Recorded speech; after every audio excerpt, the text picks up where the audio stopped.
All right, let's dive right into what is shaping up to be one of the most crucial, high-stakes games of the T20 World Cup Super 8s, Sri Lanka versus New Zealand.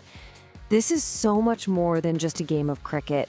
It's really a massive collision of strategy, immense pressure, and pure, raw emotion. And really, this one line just says it all, doesn't it? It perfectly captures the heart of this matchup. What we're looking at is a team literally fighting to keep their tournament dreams alive, going up against a team that just operates with this calm, methodical, disciplined blueprint for winning. So let's break down exactly why this is so much more than just another game on the schedule.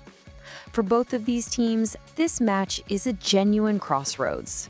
The result here is almost certainly going to define the rest of their World Cup journey. Now, if you look at the history between these two, New Zealand definitely has the edge on paper. Out of 28 T20s, the Black Caps have taken 16 of them. But as we all know, especially in a high-pressure World Cup match, history only tells you part of the story. And this is where that pressure really starts to build. Sri Lanka, they're coming into this hurting after a big loss to England. Their net run rate, that all-important tiebreaker, has taken a serious hit.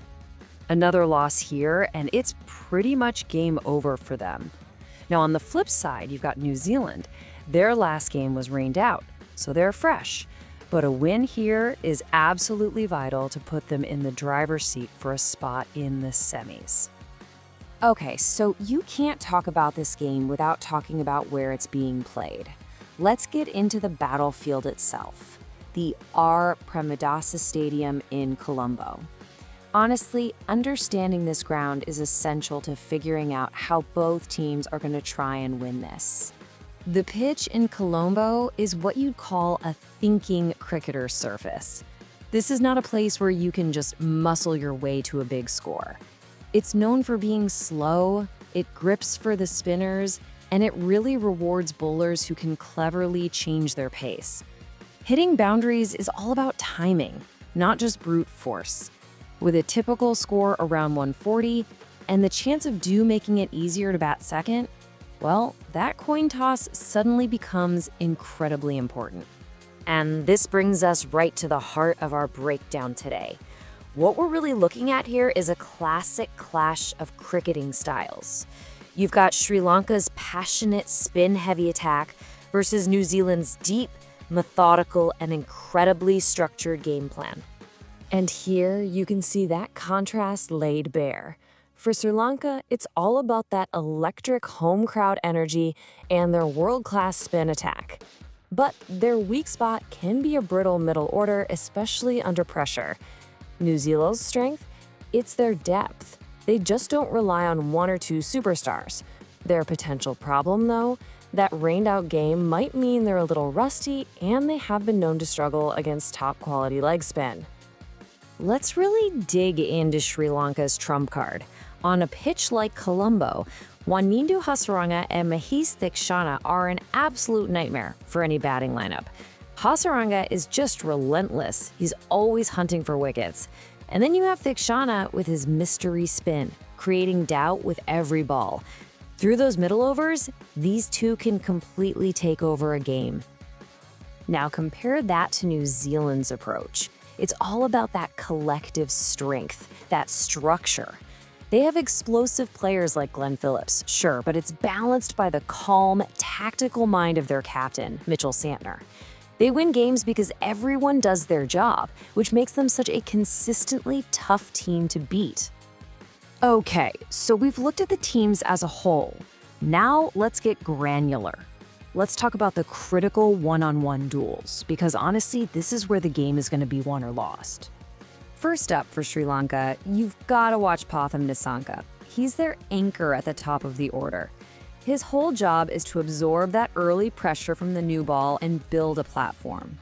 And he knows this ground well. With over 200 runs here, his ability to just survive that initial storm is absolutely vital if Sri Lanka want to post a decent score. And for the Kiwis, let's zoom in on the skipper, Mitchell Santner. On a turning pitch, he's a serious weapon with the ball. His record against Sri Lanka is fantastic. 14 wickets in 11 games. But it's more than just the numbers. It's his calm head, his tactical smarts when things get tense. That's just so valuable. So the whole game could really boil down to these three key clashes. Can the aggression of Glenn Phillips disrupt Sri Lanka's best bowler, Hasaranga?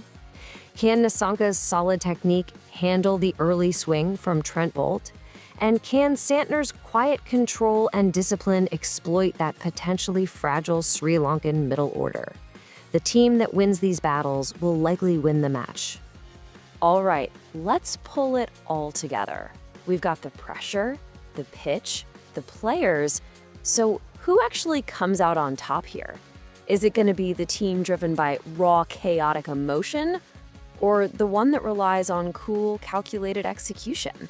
Look, there is no denying that playing at home with your backs against the wall and that crowd roaring, that's a powerful, powerful force.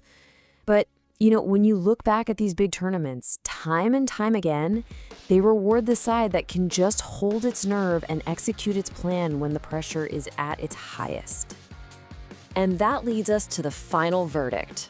The smart money probably leans just slightly towards New Zealand to win a really tight one, mainly because of their depth and structure.